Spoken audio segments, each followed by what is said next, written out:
সমস্ত জান্নাতবাসীরা যখন জান্নাতের মধ্যে প্রবেশ করবে, প্রত্যেকটা জান্নাতীর জন্য ৭০টা করে হুরি হবে। মুসলমান, ৭০টা হুরি, এত সুন্দর, এত সুশ্রী। তাদের শরীরের বাহ্যিক দিক থেকে যদি তাকাও, বাহির থেকে যদি তুমি দৃষ্টি দাও, তাদের হাড়ের মগজ পর্যন্ত দেখা যাবে। সুবহানাল্লাহ বলবেন না? এমন সুন্দর সুশ্রী হুরিরা, ৭০টা হুরি একজন আর একজনের হাত ধরিয়া আপন আপন জান্নাতি স্বামীকে মাঝখানের মধ্যে নিয়া ডান্স দিতে থাকবে, নৃত্য পরিবেশন করতে থাকবে, আনন্দ করতে থাকবে। পয়গম্বর সাল্লাল্লাহু আলাইহি ওয়াসাল্লাম বলেন, এই সময় জান্নাতের ভিতরে একটা সাউন্ড শুরু হবে, মিউজিক্যাল সাউন্ড, বাদ্যের সাউন্ড, ঢোলের সাউন্ড, যেই সাউন্ড পৃথিবীর কোনো বাদ্যযন্ত্রওয়ালা তৈরি করতে পারে নাই, কোনো বাঁশিওয়ালা তৈরি করতে পারে নাই, কোনো গিটারওয়ালা তৈরি করতে পারে নাই, কোনো টুনটুনিওয়ালা তৈরি করতে পারে নাই, কোনো ড্রাম সেটওয়ালা তৈরি করতে পারে নাই। আল্লাহ রাব্বুল আলামিন, আল্লাহর পয়গম্বর সাল্লাল্লাহু আলাইহি ওয়াসাল্লাম বলেন, জান্নাতের মধ্যে একটা গাছ হবে, যেই গাছের নাম হবে শাজারায়ে তুবা। এই গাছের উপর দিয়া হালকা হালকা মৃদু মৃদু বাতাস বইতে থাকবে।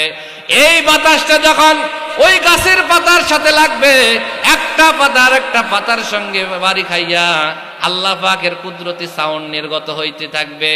এই সাউন্ডটা যখন, এই বাজনাটা যখন, এই সুরটা যখন জান্নাতি হুরিদের কানের মধ্যে পৌঁছবে, জান্নাতি হুরিরা মাজা দোলাইতে থাকবে আর ডান্স দিতে থাকবে। কি করতে থাকবে? ডান্স দিতে থাকবে, আপন আপন স্বামীকে খুশি করতে থাকবে। এই সময় শুধু ডান্স দিবে না, তারা একটা গানও বলবে। বলবো গানটা? তারা একটা গান বলবে, নাহনুল খালিদাতু, নাহনুল খালিদাতু ফালা নাবিদু,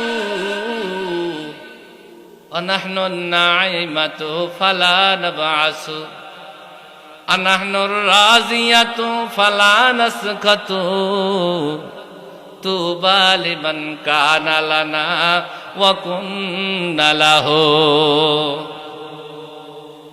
এই হুরিরা বলবে, ও আমার প্রাণের স্বামী,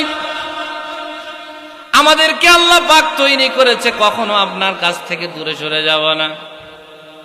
আমাদের মা বোনেরা রাগ করবেন না, স্বামী যদি একটু ধমক দিয়ে কথা বলে, এক সপ্তাহ ধর্মঘাট ডাকে, স্বামীর ভাত খাবো না, স্বামীর আদেশ মানবো না, স্বামী যদি বাঁচতে চাও বাড়ি ছেড়ে চলে যা। আছে না নাই?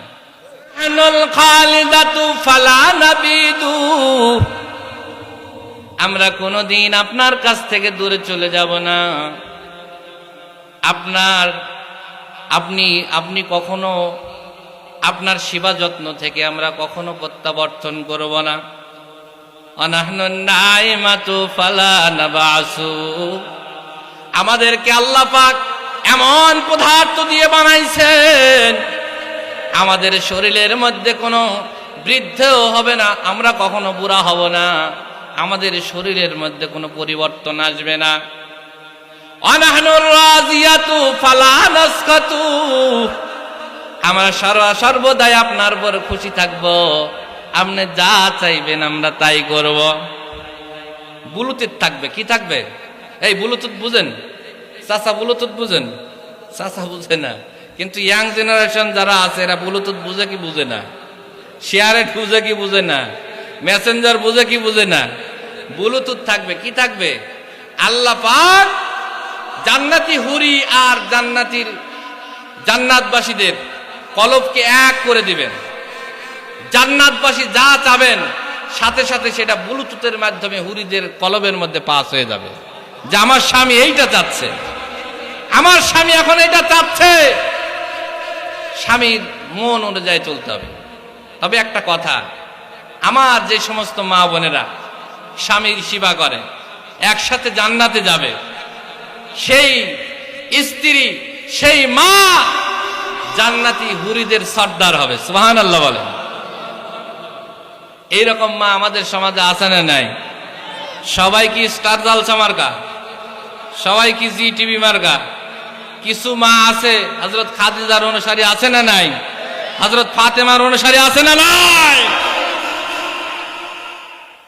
সেই মায়েরা হুরিদের লিডার হবে। কি হবে? লিডার হবে। সে হবে সবচেয়ে বেশি সুন্দরী। সে হবে কি? সবচেয়ে বেশি সুন্দরী।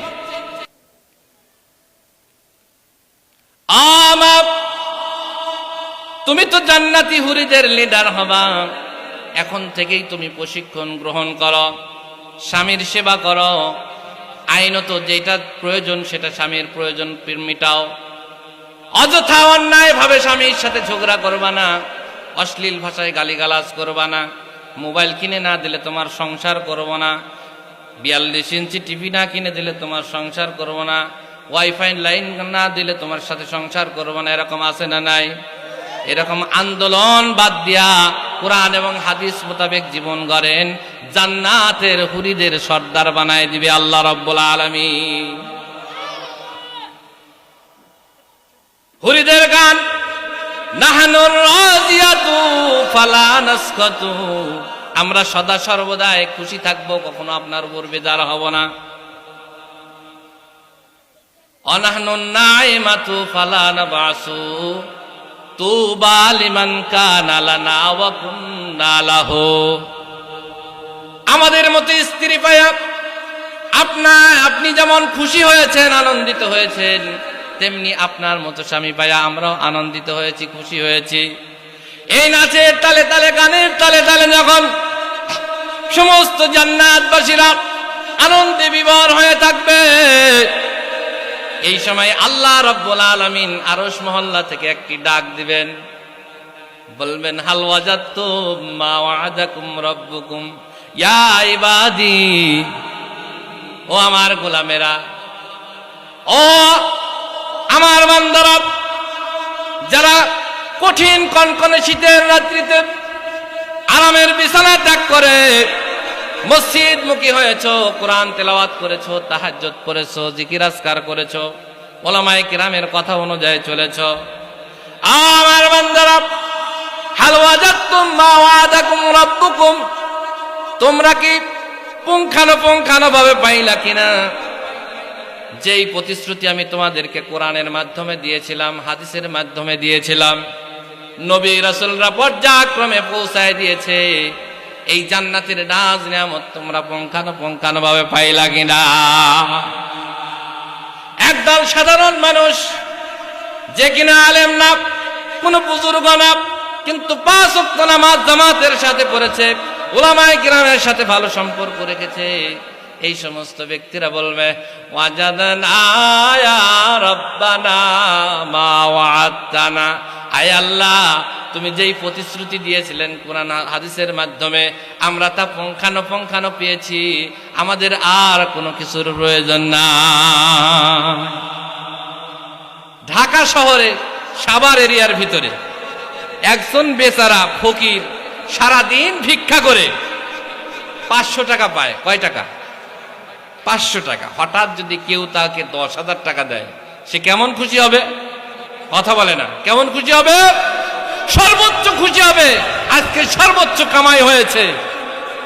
মুসলমান ভাইরা আমার, সাধারণ মানুষ যখন জান্নাতের নাজ নিয়ামত পাবে, তখন তার ভিতরে অনুভূতি হবে, আমি সবকিছু পাইছি, আমার আর কোনো কিছুর প্রয়োজন নাই, আমার আর কোনো কিছুর প্রয়োজন নাই। কিন্তু আর এক দল, পাগলের দল, মুফতি সাহেবদের দল, মুহাদ্দিসের দল, কারীদের দল, ফুকাহায়ে কিরামের দল, মুফাসসিরিনে কিরামের দল, নবী রাসূল গাউস কুতুবের দল, তারা আন্দোলন করবে, তারা বলবে, ভরে গেলে মান जितने नियामत है तू सबसे बेहतर नियामत दीदार तो जन्नत दो जग से यार अब क्या करूं आरज़ू है मैं तुझे देखा करो मौला रे ओ मालिक তোমাকে না দেখে আমরা তাহাজ্জুদ নামাজ পড়েছি, নফল ইবাদত বন্দেগী করেছি, আল্লাহু খালিকু কুল্লি শাইইন কাদির। আল্লাহ তুমি যে সব কিছু তৈরি করেছো, আল্লাহ তোমারে কোনোদিন দেখি নাই, তারপরে মনে প্রাণে বিশ্বাস করেছি আল্লাহ তোমার দিদার বিহীন, তোমার সাক্ষাৎকার বিহীন এই জান্নাতের প্রয়োজন নাই, হুর গেলেমানের প্রয়োজন নাই, নাজ নিয়ামতের প্রয়োজন নাই। আল্লাহ আল্লাহ মেহেরবানি করে আল্লাহ তোমার দিদার দিয়ে আমাদেরকে ধন্য করো, তোমার সাক্ষাৎ দিয়ে আমাদেরকে ধন্য করো। পয়গম্বর সাল্লাল্লাহু আলাইহি ওয়াসাল্লাম বলেন, আল্লাহ রাব্বুল আলামিনের কুদরতের চেহারার মধ্যে ৭০,০০০ নূরের পর্দা থাকবে। একটা মাত্র পর্দা সরাই দিবেন, সঙ্গে সঙ্গে শত সহস্র কোটি কোটি জান্নাতবাসীরা আল্লাহ পাকের কুদরতি চেহারা দেখার জন্য এক পলক তাকাবেন, এক নজর দিবেন, সঙ্গে সঙ্গে তারা ৪০,০০০ বছরের জন্য বেহুশ হয়ে যাবে। ৪০,০০০ বছর পরে যখন সে হুঁশ ফিরে পাবে, আল্লাহ পাক বলবেন, বান্দারে বেহুশ হইলা কেন? বলে, আল্লাহ তোমার পয়গম্বর জনাবে মুহাম্মদুর রাসূলুল্লাহ সাল্লাল্লাহু আলাইহি ওয়াসাল্লাম যা বলেছেন আর তুমি যা দেখাইলা এর মধ্যে কোনো মিল পাইলাম না। বলে, আমার হাবিব কি বলেছেন? বলে, তোমার হাবিব বলেছেন, ইন্নাকুম সাতারাউনা রাব্বাকুম কামা তারাউনা হাযাল কামার লা তুযাম্মুনা ফি রুয়াতিহি। হে আমার উম্মতেরা শোনো, কালকে তোমরা জান্নাতের মধ্যে তোমাদের মালিককে, তোমাদের খালিককে, তোমাদের রাজ্জাককে তোমরা এমন ভাবে দেখবা যেমন পূর্ণিমার চাঁদের রাত্রিতে চাঁদের দিকে তাকায় থাকো, তোমাদের চোখে কোনো সমস্যা হয় না। ঠিক তেমনি ভাবে তোমাদের মালিককে, তোমাদের রবকে জান্নাতের মধ্যে দেখবা, তোমাদের চোখে কোনো সমস্যা হবে না। আল্লাহ তুমি যে দেখাইলা আমরা বেহুশ হয়ে গেলাম, তোমার হাবিবের কথার সাথে মিল হইল না। আল্লাহ পাক বলবেন, হ্যাঁ বান্দা, আমার হাবিব জনাবে মুহাম্মদুর রাসূলুল্লাহ সাল্লাল্লাহু আলাইহি ওয়াসাল্লাম ঠিকই বলেছেন। আমার নূর হলো দুইটা, একটা হলো নূরে জালালি আর একটা হলো নূরে জামালি। একটা প্রকাশ করেছি সূর্যের মাধ্যমে, একটা সেকেন্ডের জন্য তাকাইতে পারো না, আর একটা প্রকাশ করেছি চাঁদের মাধ্যমে। চাঁদের দিকে সারা রাত তাকায় থাকলে তোমাদের চোখে কোনো সমস্যা হয় না। বান্দারে চলো চলো, এতক্ষণ পর্যন্ত তোমাদের যেই সাক্ষাৎকার দিয়েছি এইটা ছিল নূরে জালালি, গরম নূর, তোমরা সইতে পারো নাই। বান্দারে চলো তোমাদেরকে এমন একটা মাহফিলের মধ্যে নিয়ে যাইব, যেই মাহফিলের মধ্যে বসে বসে তোমরা আমি আল্লাহ রাব্বুল আলামিনকে দেখবা, তোমাদের চোখের মধ্যে কোনো সমস্যা হবে না। পয়গম্বর সাল্লাল্লাহু আলাইহি ওয়াসাল্লাম তিনি বলেন, জান্নাতের মধ্যে একটা মাহফিল হবে, তার মধ্যে বিশাল বড় একটা স্টেজ হবে। এই স্টেজের মধ্যে পাশাপাশি দুইটা চেয়ার থাকবে। একটা চেয়ার হবে প্রধান সভাপতির জন্য, সভাপতি হবেন লা ইলাহা ইল্লাল্লাহ, আর একটা চেয়ার থাকবে প্রধান অতিথির জন্য। প্রধান অতিথি হবে মুহাম্মাদুর রাসূলুল্লাহ সাল্লাল্লাহু আলাইহি ওয়াসাল্লাম। পয়গম্বর সাল্লাল্লাহু আলাইহি ওয়াসাল্লাম বলেন, এই মাহফিলের কার্যক্রম শুরু করতে গিয়া সর্বপ্রথম আল্লাহ রাব্বুল আলামিন হযরত ইসরাফিল আলাইহিস সালামকে ডাকবেন। ইসরাফিল আলাইহিস সালামকে বলবেন, ও ইসরাফিল, তুমি তো নূরের তৈরি, আবার মাটির তৈরি, বান্দারা তোমার সুললিত কণ্ঠ কোনোদিন শুনে নাই। এই মাহফিলের উদ্বোধনমূলক তুমি আমার হামদে বারি তাআলা তেলাওয়াত করে শোনাও। আল্লাহ পাকের প্রশংসা গাইতে থাকবে সুর দিয়া, মনোনীত সুললিত কণ্ঠ দিয়া আল্লাহ পাকের হামদে বারি তাআলা তেলাওয়াত করতে থাকবেন। ওইদিকে আল্লাহ রাব্বুল আলামিন গেলমানদেরকে ডাকবেন, রে গেলমান, যাদের সম্পর্কে আল্লাহ রাব্বুল আলামিন সূরা ওয়াকিয়ার মধ্যে ঘোষণা করেন, ইয়াতুফু আলাইহিম বিলদানুম মুখাল্লাদুন বিআকওয়াবিন ওয়া বারিক। এই গেলমানদের হাতের মধ্যে কারো হাতে বালতি থাকবে, কারো হাতে জগ থাকবে, কারো হাতে গ্লাস থাকবে, বালতিওয়ালারা জগওয়ালাদের জগ ভর্তি করে দিবে, জগওয়ালারা গ্লাসওয়ালাদের গ্লাস ভর্তি করে দিবে।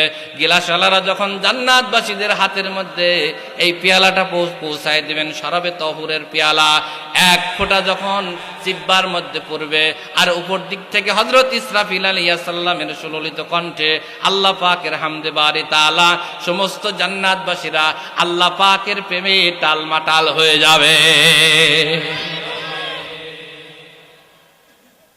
আল্লাহ রাব্বুল আলামিন তার প্রেমে সমস্ত জান্নাতবাসীরা টালমাটাল হয়ে যাবে। হযরত ইসরাফিল আলাইহিস সালামের হামদে বারি তাআলা যখন শেষ হয়ে যাবে, এই সময়ে আল্লাহ রাব্বুল আলামিন হযরত দাউদ আলাইহিস সালামকে ডাকবেন, সালামকে ডেকে বলবেন, রে দাউদ, আমার হাবিবের উপর নাজিল করা কোরআন থেকে সূরা তাহা তেলাওয়াত করে শোনাও। তোমার সুললিত কণ্ঠ আমার জান্নাতবাসীরা বান্দারা শুনে নাই। তোমার কণ্ঠের আওয়াজে পাখি, আকাশের উড়ন্ত পাখিরা এসে তোমার বাড়ির আশেপাশে জমা হয়ে যাইত, নদীর চলন্ত মাছগুলো এসে তোমার বাড়ির ঘাটে জমা হয়ে যাইত। ও দাউদ, মেহেরবানি করে তুমি আমার জান্নাতবাসী বান্দাদেরকে সূরা তাহা তেলাওয়াত করে শোনাও। আল্লাহর পয়গম্বর বলেন, হযরত দাউদ আলাইহিস সালাম আল্লাহ পাকের আদেশ পাওয়া মাত্র তিনি 30 পারা কোরআনের হাফেজ হয়ে যাবে। তার সুললিত কণ্ঠে সূরা তাহা তেলাওয়াত করে শোনাবেন, তিনার তেলাওয়াত শুনবেন আর জান্নাতবাসীরা শুধু দুলতে থাকবেন আর মজা নিতে থাকবেন, আল্লাহ পাকের চেহারা প্রদর্শন করবেন। হযরত দাউদ আলাইহিস সালামের তেলাওয়াত যখন শেষ হয়ে যাবে, বলবেন, রে দাউদ, এই কোরআনের জন্য তুমি কষ্ট করো নাই, তায়েফের ময়দানে রক্ত ঝরাও নাই, উহুদের ময়দানে দান দান মোবারক শহীদ করো নাই, কাফের বেঈমানদের নির্যাতন সহ্য করো নাই। এই কোরআন আমার বন্ধুর উপরে নাজিল করেছি। আমার বন্ধু পড়লে যত ভালো লাগবে আর কারো মুখে এত ভালো লাগবে না। বন্ধুর দিকে তাকাবে, বাম দিকে বসা থাকবে, বন্ধুরে তোমার উপর নাজিল করা কোরআন শরীফ থেকে, কোরআন শরীফের হৃৎপিণ্ড, কোরআন শরীফের হাট একটু আমার জান্নাতবাসী বান্দাদের একটু শোনাও। আল্লাহ রাসূল কোরআন শরীফের হাট সূরা ইয়াসিন তেলাওয়াত করবেন, ইয়াসিন আল কুরআনিল হাকিম ইন্নাকা লামিনাল মুরসালিন। এরকম পড়তে পড়তে যখন শেষ হয়ে যাবে, ওই সময় পয়গম্বর সাল্লাল্লাহু আলাইহি ওয়াসাল্লাম বলেন, আল্লাহ রাব্বুল আলামিন বলবেন, এই কোরআন হলো আমার ভাষা, এই কোরআন হলো আমার ভাষা, এই কোরআন আমার জবান, আমি লৌহে মাহফুজ থেকে তোমাদের জন্য নাজিল করেছি। এই কোরআন আমি পড়লে যত ভালো লাগবে আর কারো মুখে এত ভালো লাগবে না। পয়গম্বর সাল্লাল্লাহু আলাইহি ওয়াসাল্লাম বলেন, জান্নাতের মধ্যে আল্লাহ রাব্বুল আলামিন সূরা রহমান তিলাওয়াত করবেন। আমরা তো দুনিয়ার বুকে পড়ি, আর রহমান আল্লামাল কুরআন খালাকাল ইনসান। পয়গম্বর সাল্লাল্লাহু আলাইহি ওয়াসাল্লাম বলেন, আল্লাহ রাব্বুল আলামিন জান্নাতের মধ্যে মাকাদে সিদকের মাহফিলের মধ্যে বসে পড়বেন, আনার রহমান, ও গোলামেরা, আমাকে যারা না দেখে রহমান রহমান করতা, রহিম রহিম বলে জপতা, আমি সেই রহমান। আনার রাজ্জাক, আমি সেই রাজ্জাক। আনাল খালেক, আমি সেই খালেক। দেখো দেখো দেখো দেখো, পান ভরে তোমরা আমাকে দেখো। এই মাকাদে সিদকের মাহফিলের মধ্যে বসার ইচ্ছা কার কার আছে? একটু হাত তুলে দেখা।